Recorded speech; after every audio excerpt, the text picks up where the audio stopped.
Okay. A very warm welcome. This is David Maloney from ICG, and you have joined a webinar called ICG Wants You. And this webinar was conceived because quite a significant number of our professional consultants around the world were asking us, what is it about the ICG model that is so attractive? How do we provide a model, a platform, an ecosystem which allows consultants to be so successful? And so this this webinar is designed to introduce you to ICG and our broader platform, to cover off our agenda, which is, what is our core value proposition to individual consultants who are setting up or are running a boutique. What is it about ICG that's attractive? And then we're going to interview live at least 2, hopefully 3 of our most senior professionals and ask them why they joined ICG and what is it about ICG that's proven attractive to them over time. So a quick summary of and introductions of our professionals. I'll quickly summarize them here and then they can introduce themselves later on.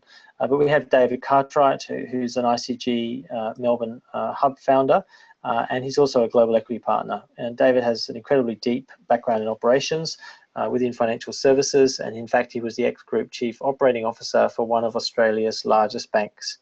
And David's been a non-executive director in many countries around the world, and he's got a MA from Oxford and a Sloan Fellowship from the London Business School. So an incredibly successful and very senior global executive.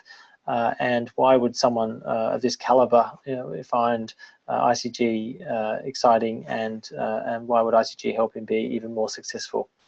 And then we've got Mary Egan, who's an accredited professional in our Sydney hub with a really deep background in telecommunications.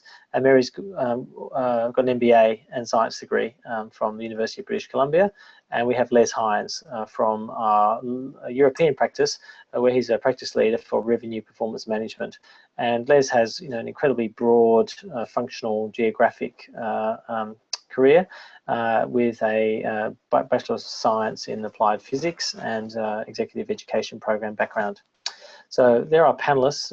I'm a practice leader too in ICG. I was a co-founder of ICG, and I've worked both at 2 of the other major consulting brands, Oliver Wyman and Booz Allen, where I was both an equity partner, and before that I was a banker and computer scientist. So I worked in industry and then became a consultant. So what is it about ICG that's attractive? We're disrupting the global consulting industry with the leading proposition to ex-executives and internal consultants. And the reason people find it attractive is, firstly, ICG allows for growth beyond your current reputational or relationship spheres.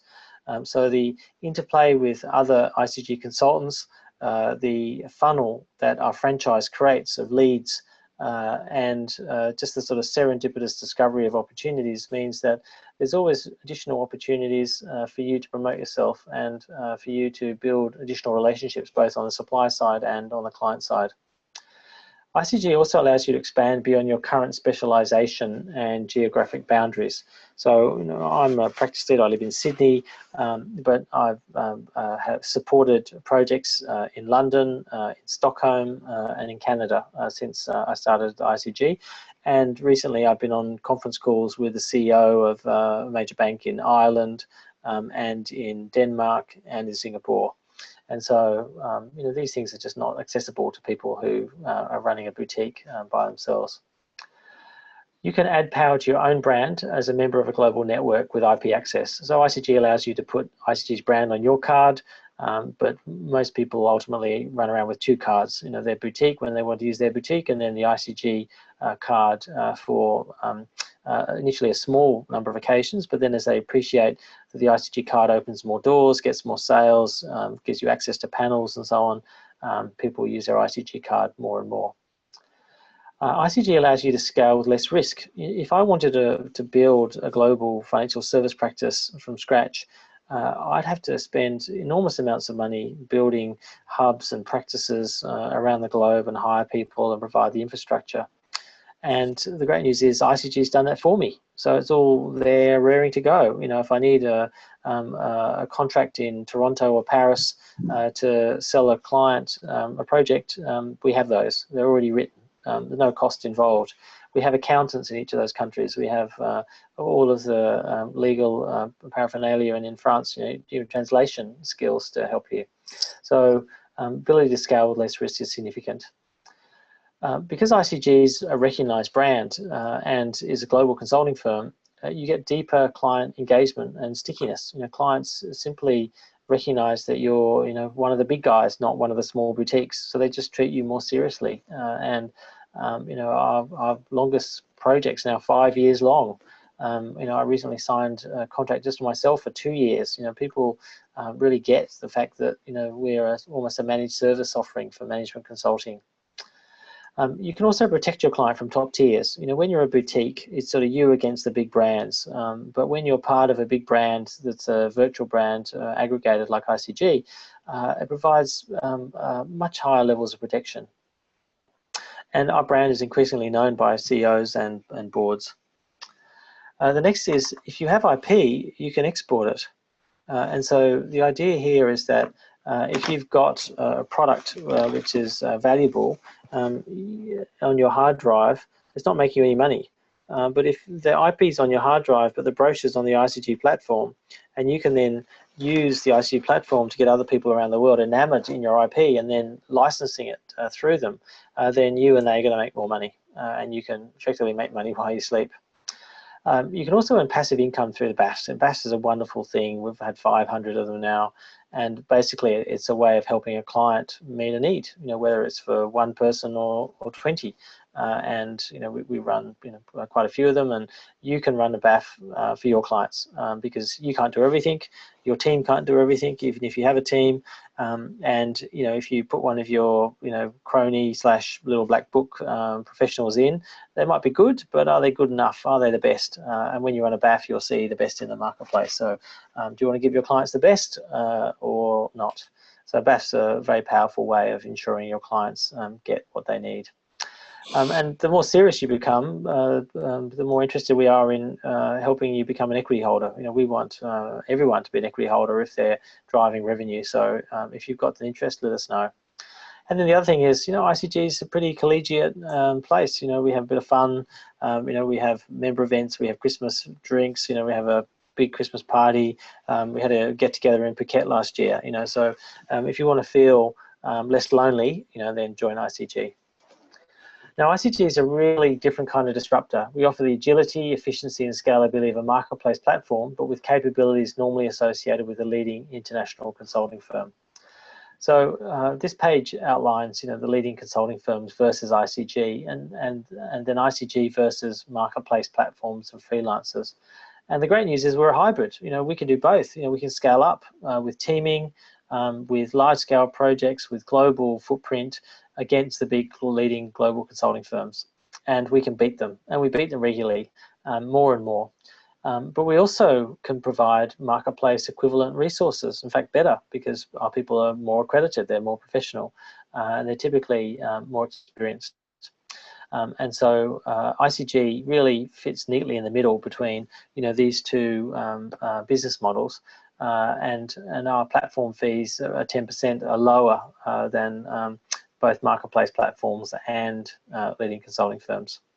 And so we're incredibly attractive to more experienced people like the people on our call. And so this has helped us. This is just Australia alone. Win over 60 corporate clients in Australia, another 40 in other regions, often winning them from local, leading local and global consulting firms. So our client list is just extraordinary and grows every almost week. And in 5 years, we've expanded into 8 countries, and we're only owned by participants. So we have no debt and we have no external equity. So ICG's, really been bootstrapped, to be, quite a successful global medium-level enterprise with no external equity or debt. So we're pretty safe and anti-fragile, and we believe consulting firms should largely be owned by the consultants within them. So if that feels like you, then you should join us, because rather than own 100% of equity in a boutique which isn't liquid, isn't monetizable and is quite small, you can own a share of a large global consulting firm, in fact, the one that we think is going to win the war. So this rapid organic growth has been enabled by our unique platform and business model that attracts clients and highly experienced consultants and experts and boutique firms, i.e. people like you. So our consultants, we now have over 4,500 professionals on our platform. We also access global thought leaders, leading professors with IP they want to monetize. We collaborate with over 27 specialist practices. We develop your career. We help you find collegiality, and we build your business on our platform, allowing you to hunt in packs, assemble a team, market your IP, open a new hub, launch a new practice. So if you're entrepreneurial, you want to build something, you've found the right place. We're like an empowerment platform. And of course, share in equity both at the local hub and if you're up for it, the global levels. Our publications store is basically the iTunes of consulting, an ever-expanding library of publications that can be bought or subscribed to from the store on our platform, and some examples are there. Our methods are basically a curated app store for proven consulting methods. We even have Blue Ocean Strategy on our platform, but the next Blue Ocean Strategy will also be on ICG's platform, so we'll become the one-stop shop for consultants and their clients around the globe. And then learning development, we're probably the leading global trainer of consultants, internal consultants in the world. We run professional development workshops, we have training and credentialing in our methods, we do customized courses, and we have online and on-demand training. And then in services, we're building branded software solutions from our boutiques and global firms which add value to our consulting offerings. And we're just having extraordinary success with some recent additions. We also provide outsourced desk research and production and branded, co-branded and white label managed service for the provision of internal consulting and project talent. So that hopefully gives you a sense of our business model. So now we get to the, now that you're even more convinced that ICG is the right place for you to spend some time, we get to our interviewees and our interview questions. So the first of these relates to who are you and what are your professional credentials? And we have at least two of our three panelists ready, and I can see that Les is unmuted, so I might kick off with Les. Les, do you want to answer that first question for me, please? Certainly, David. I mean, my background is as a global corporate executive.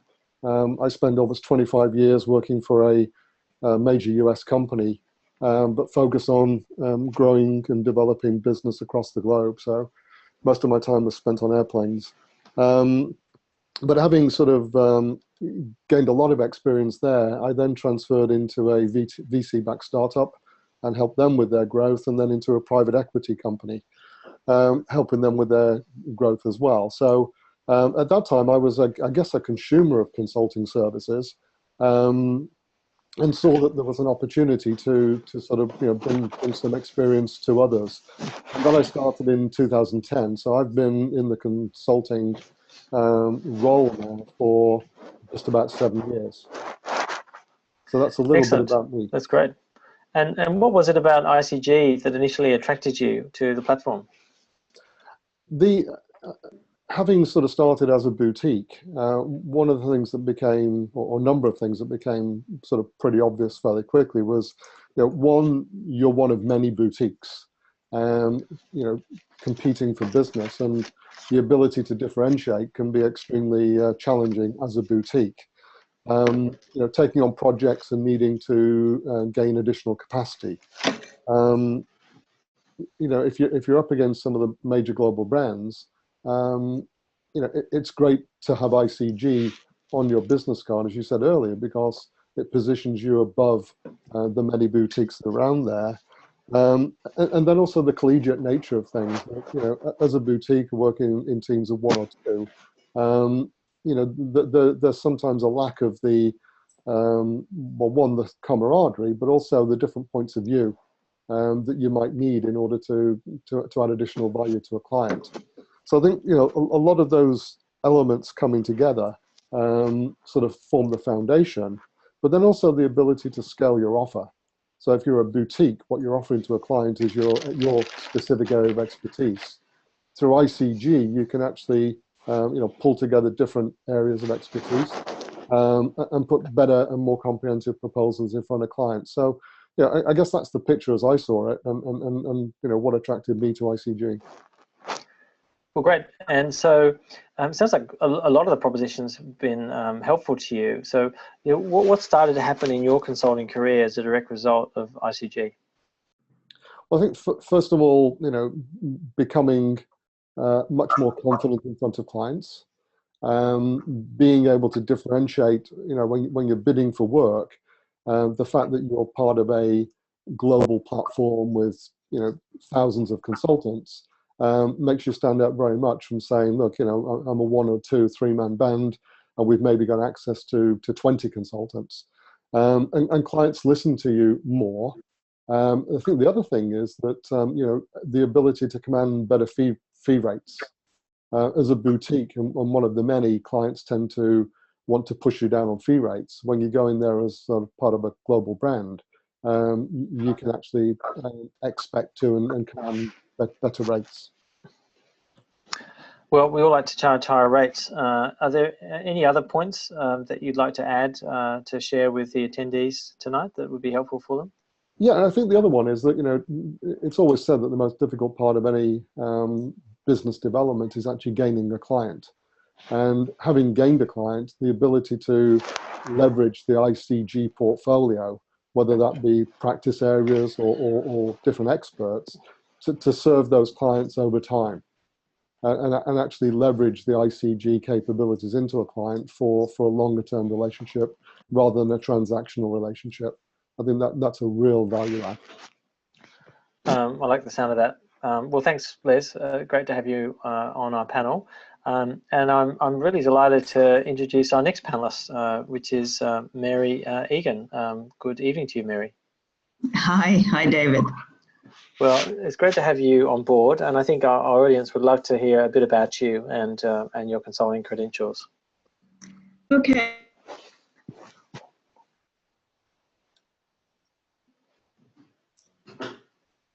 Firms right out of school. So I went into Arthur Andersen as a general management consultant, and worked with them for a number of years.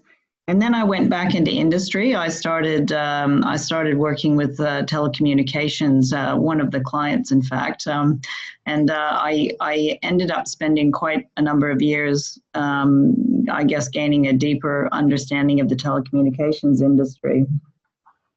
And then I set up my own boutique consulting firm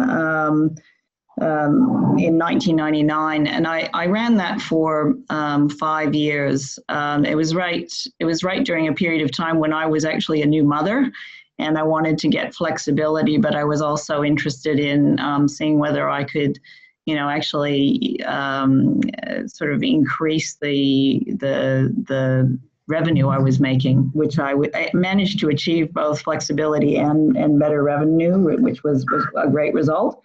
Then I did go back into industry after that, and I ended up looking at ICG in 2013. So that was quite early. That was quite early in our history. So you've that's probably right. seen a few things evolve since then. Yes. So a colleague of mine brought me along to one of, you used to run those orientation meetings, David. You probably still do.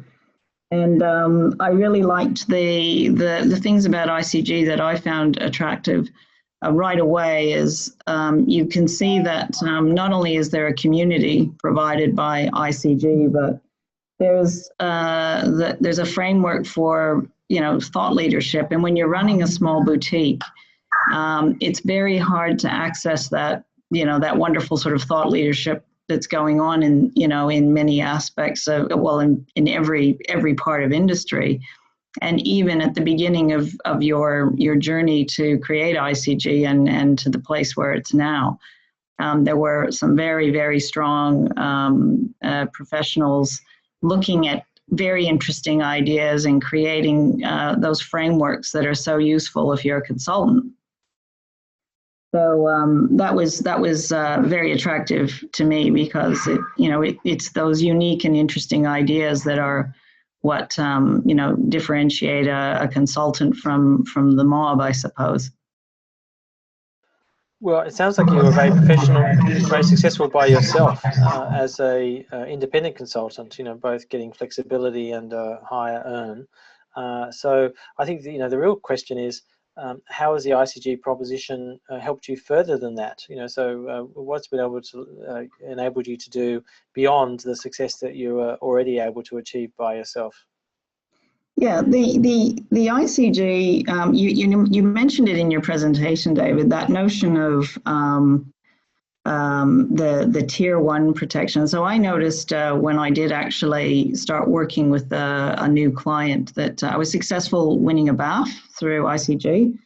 And that BAF actually, even though it was related to my industry, the industry I'd been working in, which is telecommunications, it was a new aspect of it, which was emergency services. You know, very, very interesting, dynamic, and growing industry. And so that was a very, you know, that was for me a very exciting opportunity, and you know, really wonderful client to work with. And I suppose ICG had done all the hard yards on getting onto the government panel, which is a significant piece of work in and of itself. Not easy to do. So if you're in a little boutique trying to get onto a government panel, I don't know what it's like in some of the other countries, but in Australia and I know in Canada, it's actually quite challenging. So ICG had brought all that value to the table right off the bat, you know, doing all that work to build up those relationships. And so it opened up that very interesting area of industry to me. And I suppose the other experience I had with that was because we were adding value with that client, we managed to get the opportunity to work on the 10-year strategy for that client, which there was a tier one looking at that opportunity as well. But because we had, you know, put such good value into the client, they were very happy with the work, and we got that 10-year strategy work, which was a great win for ICG, and I was very happy to work on that. Well, many congratulations. It sounds like success follows you around. I'm pleased to hear that ICG's helped you in some small way. Is there any other things that you've observed from your time at ICG that you think would be useful for the audience to hear?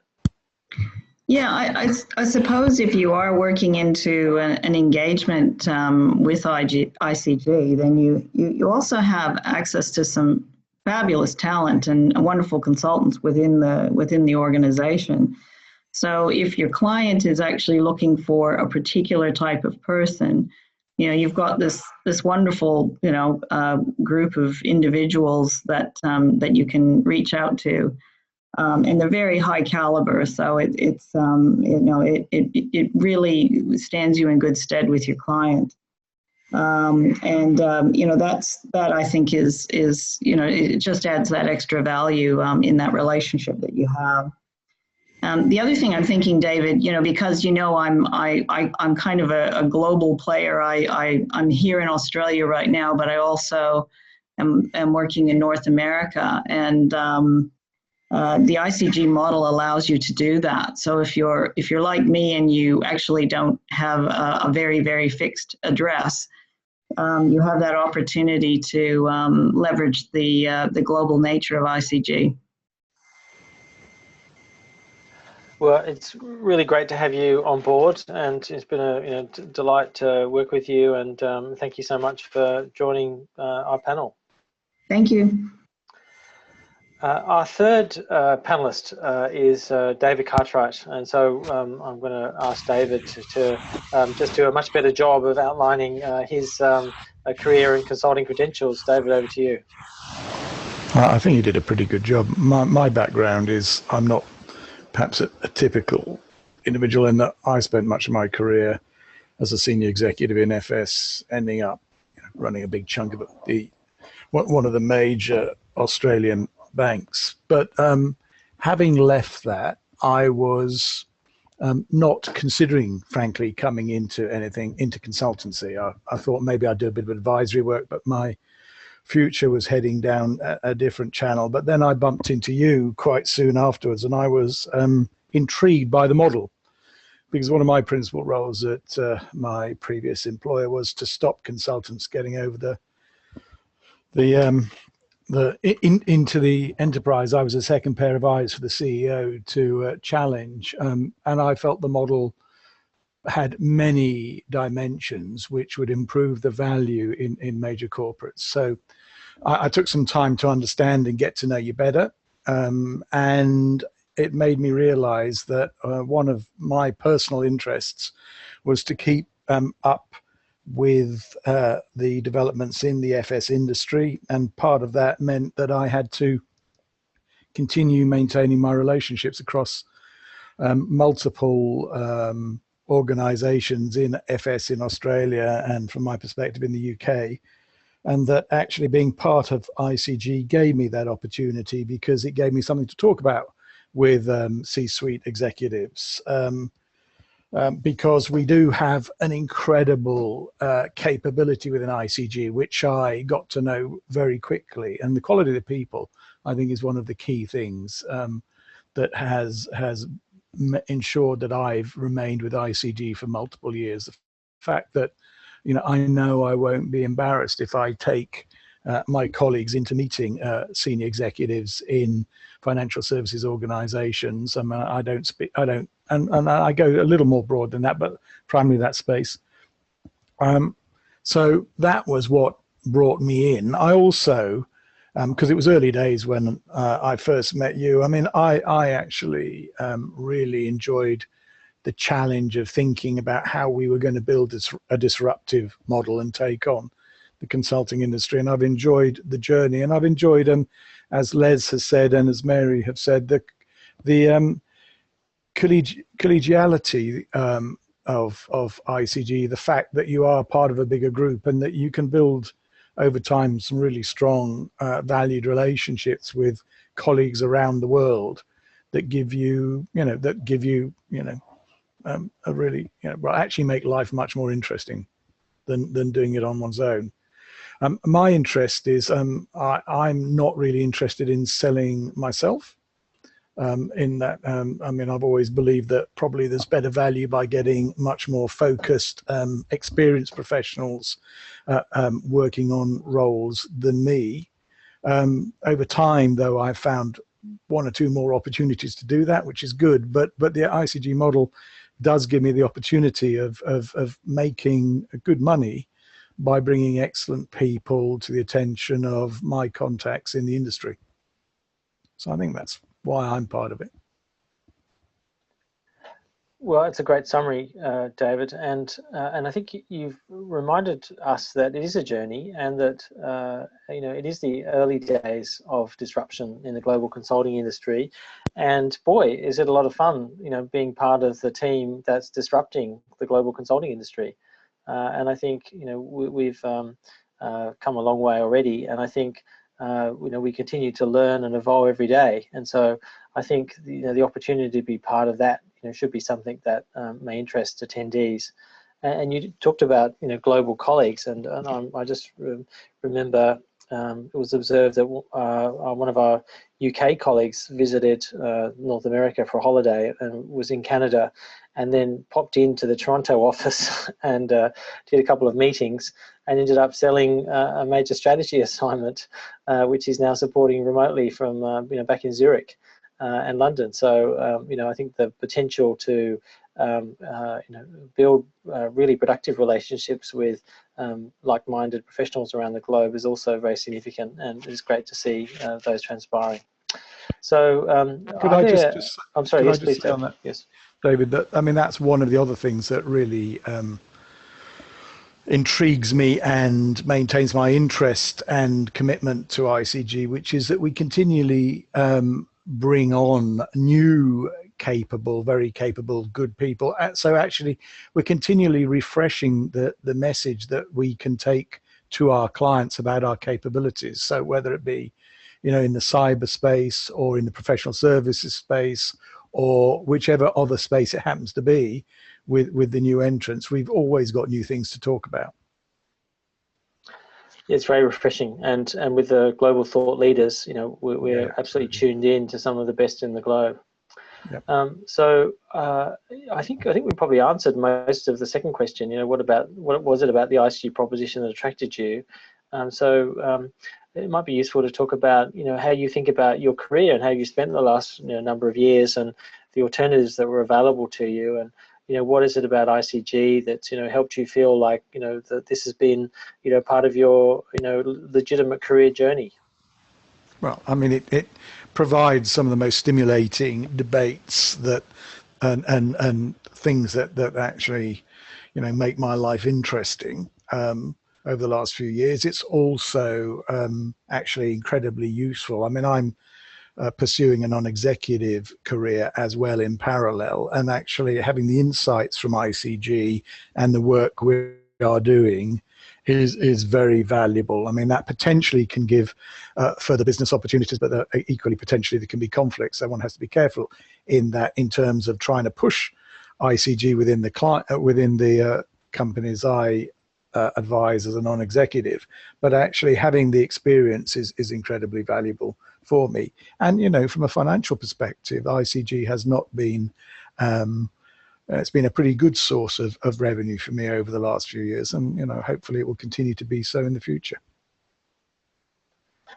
Yeah, and I would argue that anyone selling at ICG would be able to make the equivalent income of a non-executive director at anything bar the very largest easily. Or chairman roles easily, right? So I think if you combine the interest levels plus the revenue, then I think it should be pretty compelling proposition to executives at your very senior level.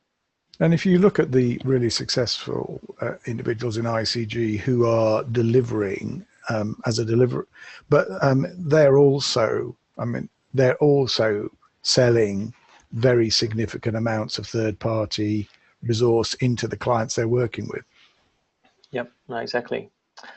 Well, look, I think you've answered the third question. Is there anything else you'd like to add to tonight's conversation before we open up to Q&A from our attendees and everyone who's on the webinar? You should see a question button, and if you want to click that and fire off a question, I'll filter them and facilitate those across the panel. So please, David. I think we should open them up to questions. Okay, very good.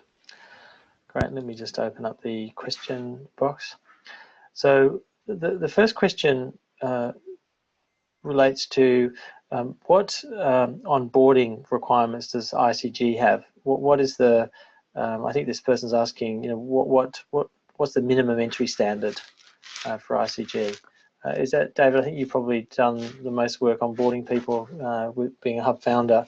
What do you look for? What makes someone a yes rather than a no? Well, I guess, as part of our process, we have multiple levels. So initially, I mean, a professional interest in ICG is enough for us to want to spend time with you and begin to talk through our proposition in detail and welcome you on board as a friend. If we're going to sort of promote you to the level that we are going to put you forward to our clients, we obviously need to go through further due diligence, and that can take a number of approaches. Personally, I like to get to know the individuals. I do a bit of background checking on the individuals, so I'll spend quite some time to make sure that I'm confident that we can put an individual in front of a client without risk of the ICGer who's opened that relationship. So I mean, you do your due diligence. Now, do we take police checks out? No, we don't. But some clients ask us to, and we will. But do we go into detail and make sure that through the networks we've got, we understand who the individual is and feel comfortable that they've got the same ethics and same views, and then ask them to commit to that through our affiliate agreement? Of course we do. Great. Thank you, David. That's a great answer. And another question has come through, and this one says, listening to the panelists, I'd like to understand how they establish relationships with other ICG consultants. Les, do you want to help us understand the answer to that question?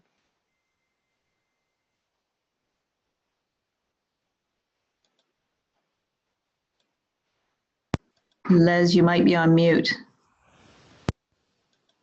Sorry, yes, I was on mute.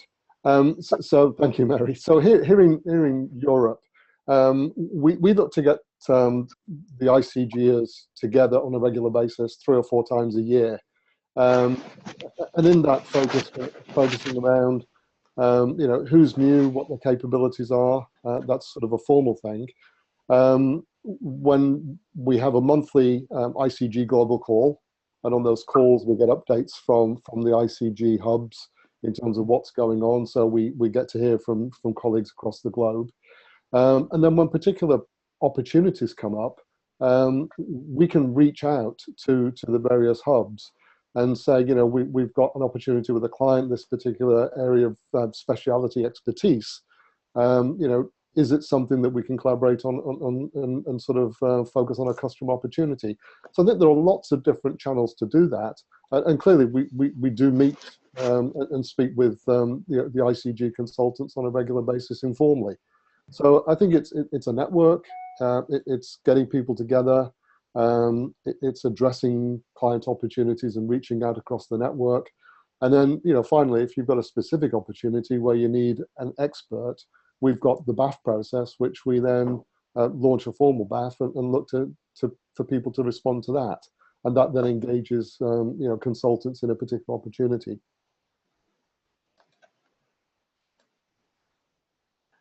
Thanks, Les. Great answer. And actually, there's a question in our list around BAFs, and it's addressed to Mary. Mary, you said that you'd applied for a BAF and won it. Can you tell us a bit more about that experience? And have you actually run a BAF or issued a BAF yourself? Yes, yeah, of course. So, it was fairly early on when I first got involved or joined ICG, and a BAF came up, which sounded, very aligned to my experience. So I basically applied for it and went and had the interview with the client and won that piece of work. So that was how that experience went. It was a 6-month engagement, I think, or possibly even 3 months. Actually, it was a 3-month engagement, and it got extended to 6 months.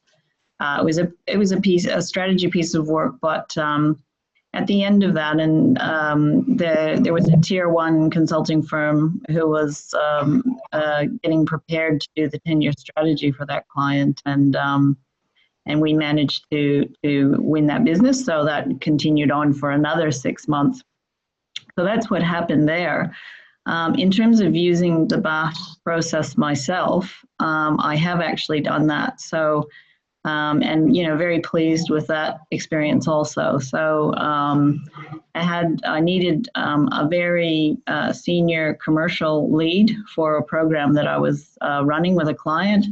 And it was just very difficult to find a person with that sort of caliber of experience. And so I ran a BAF and was successful in finding, just really an excellent candidate who ended up joining the program. So I've both been a BAF, had that experience, but also used the BAF process as well to, very pleased with the result. Great. Thanks, Mary. Another question's come through regarding the BAF process, and it's as follows. The lack of feedback during a BAF process is disappointing. So clearly this person's applied for a BAF and been disappointed with the feedback. Are there any plans to improve the process given some of the recent survey feedback from members? So probably best I answer that one. So for the benefit of those who are new to the BAF process, the BAF process is a market clearing mechanism where we issue an anonymous demand signal for a project role opportunity, and we invite anyone in the ICG network to apply. We typically would get less than 10 applicants, somewhere around 8 or 9 on average would be my guess. And what we find is that the bulk of those people are really fit for purpose. People don't bother applying for BAFs that they have little chance of winning. And when those that do realise quite quickly, because they're not shortlisted, that they're wasting their and everyone else's time. So that's just part of the sort of professional decorum at ICG, that people learn that quickly and react to that. The second thing that happens is the shortlisting process is done by the people who have the most interest in ensuring the quality of the resources that are put to the client. And those people include the people originating the BAF, so the people who are at the client and own the client relationship, and as you heard, Mary played that role in one case. And secondly, Mary or any BAF originator has access to past project data and past project experience, and also the benefit of appropriate practice leaders who have deep functional or subsector expertise, who can help calibrate the relative merits of the candidates across those sectors and functions. And so it's that combination of some quantitative and then qualitative interpretation of the BAF applications that then leads to further discovery through typically a telephone interview process. So when I run BAFs, if I have questions, I'll call some of the BAF participants where I need some more information or clarity. And then based on all of that input, then I'll make a judgment around which are the up to three. Well, one or two occasions, maybe four, but in general, it's 2 to 3 people, because the pool at ICG is now substantive enough that we can often provide even more than 3 candidates that are very credible, but we have 3 exceptional ones. And then what we do in terms of feedback is, once we have that short list of 3, we send the 3 shortlisted CVs to everyone who applied. So we send them to the client to see, but then if 10 or 20 people applied, they get to see the 3 shortlisted CVs. And that, in a sense, is the best feedback you'll get on a BAF, which is, here are the people that we thought, well, the originator and the experts that helped them curate felt were the best. And then what happens is the 3 will be interviewed, just like Mary was, and that interview is less around fit for purposeness, because people are usually very strongly fit for purpose. It's typically around chemistry and cultural affinity for the client. And that can often be a key differentiator in the client selection process. And then when there's a winner, we then announce the winner back to everyone as well. So, I think they're the 2 standard, feedback processes that are available.